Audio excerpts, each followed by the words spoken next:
शत्रुघ्न, मौन का योद्धा।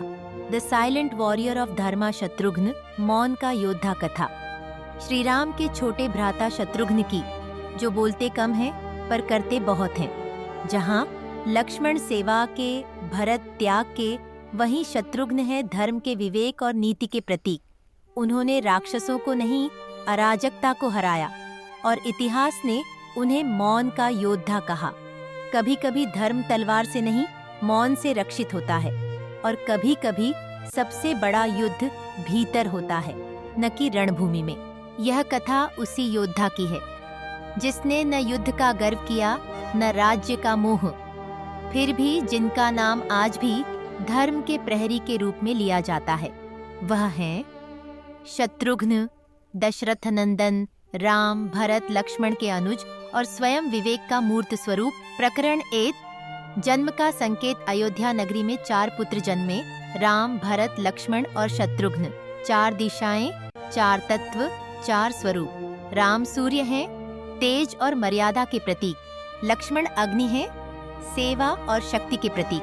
भरत चंद्र हैं, शीतलता और त्याग के प्रतीक। और शत्रुघ्न वायु हैं, संतुलन, संयम और विवेक के प्रतीक। शत्रुघ्न, जिसका अर्थ है शत्रु का नाश करने वाला, पर उनका शत्रु बाहरी नहीं था, अहंकार और अधर्म था। प्रकरण 2। भरत का साया। बाल्यकाल से ही शत्रुघ्न भरत के साथ रहते थे, जैसे चित्त और मन एक दूसरे के पूरक हों। जहाँ भरत का हृदय करुणा से भरा, वहीं शत्रुघ्न की दृष्टि स्पष्ट और विवेकपूर्ण। राम लक्ष्मण यज्ञों, वन और नीति में व्यस्त, वहीं भरत और शत्रुघ्न राजकाज और समाज की संरचना में लीन। शत्रुघ्न न कभी प्रथम पंक्ति में रहे, न कभी पीछे। वे जहाँ धर्म डगमगाए, वहाँ खड़े हो जाते थे। प्रकरण 3। मंथरा का क्षण। जब राम का वनवास घोषित हुआ और कैकेयी की जिह्वा पर मंथरा का विष फैल चुका था, तब भरत वन से लौटे। सत्य जानकर वे स्तब्ध थे, पर शत्रुघ्न मौन नहीं रहे। उन्होंने मंथरा को खोज निकाला। क्रोध प्रचंड था। कहते हैं उनकी आंखों में उस समय अग्नि जल रही थी, जिसे देखकर सैनिक भी कांप उठे। वे बोले, जिस जिह्वा ने धर्म के विरुद्ध विष फैलाया, उसे मौन करना ही न्याय है। पर उसी क्षण भरत ने हाथ पकड़ा। भ्रातृ, यह क्रोध नहीं, अग्नि परीक्षा है। शत्रुघ्न ठहर गए। उनकी तलवार नहीं गिरी, उनका अहंकार गिरा। और यही क्षण था जहां उन्होंने सीखा, धर्म की रक्षा संयम से होती है, प्रतिशोध से नहीं। प्रकरण 4। लवणासुर वध। वर्षों बाद श्री राम राज्याभिषेक कर अयोध्या में विराजे। धर्म स्थिर था, पर अधर्म फिर जाग उठा। मथुरा के समीप एक राक्षस था, लवणासुर, मधु नामक दैत्य का पुत्र। उसके अत्याचार से भूमि कराह रही थी।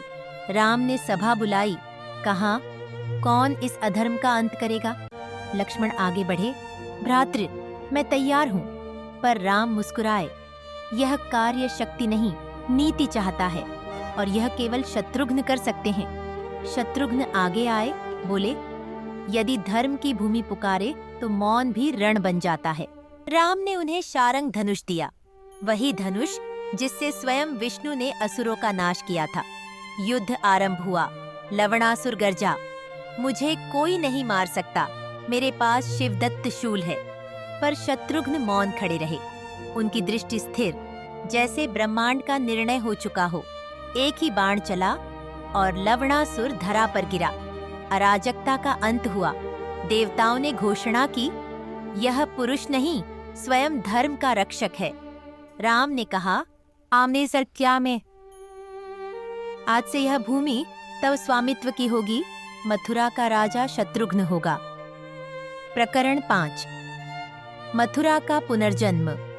मथुरा, जो पहले भय का प्रतीक थी, शत्रुघ्न के शासन में आस्था का केंद्र बनी। उन्होंने धर्मस्थल बनवाए, ऋषि मुनियों को सम्मान दिया और न्याय की ऐसी व्यवस्था की कि प्रजा ने कहा, राजा नहीं, धर्म स्वयं यहाँ राज्य करता है। शत्रुघ्न ने कहा, राजा का कार्य शासन नहीं, संतुलन है। उनका राज्य सुख, शांति और नीति का युग बन गया। पर उन्होंने कभी अपने यश का प्रचार नहीं किया। उनके लिए धर्म ही सबसे बड़ा पुरस्कार था। प्रकरण 6। श्री राम का अंत और शत्रुघ्न का मौन काल बीतता गया। एक दिन श्री राम ने सरयू के तट पर बैठकर कहा, अब समय है कि मैं उस लोक लौट चलूं जहां से आया था। भरत मौन हुए, लक्ष्मण ने नेत्र झुका दिए और शत्रुघ्न आगे बढ़े। भ्रातृ, जहां आप हैं वहीं हमारा अस्तित्व है। अब यह देह भी उसी धारा को समर्पित है। राम मुस्कुराए। चारों भाइयों ने सरयू में प्रवेश किया और जलधारा में विलीन हो गए, जैसे चार दिशाएं पुनः एक बिंदु बन गई हों।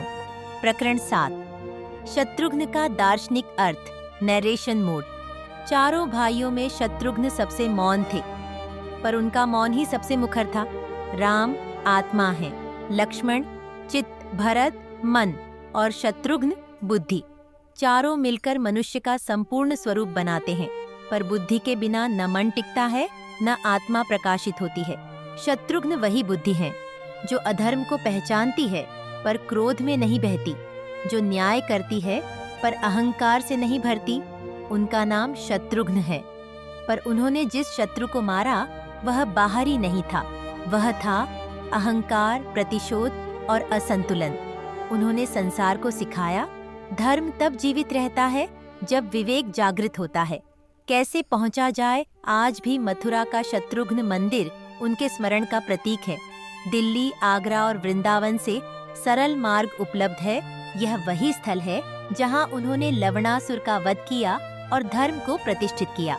तीर्थ यात्रा में यह स्थान शत्रुघ्न पीठ कहलाता है, जहां भक्त मौन होकर प्रणाम करते हैं। हमारी यह कथा केवल आस्था नहीं, प्रमाणित इतिहास की गूंज है। इसके प्रमुख स्रोत हैं वाल्मीकि रामायण, उत्तरकांड, लवणासुर वध, मथुरा राज्य, अध्यात्म रामायण, धर्म संवाद रामचरितमानस तुलसीदास, कैकेयी प्रसंग में शत्रुघ्न उल्लेख, स्कंद पुराण, मथुरा खंड, लवणासुर क्षेत्र का वर्णन, मथुरा की पौराणिक परंपरा, शत्रुघ्न मंदिर और पूजा विधि चिंतन। शत्रुघ्न सिखाते हैं कि धर्म का सबसे ऊंचा रूप शांति है और शांति का सबसे ऊंचा रूप मौन।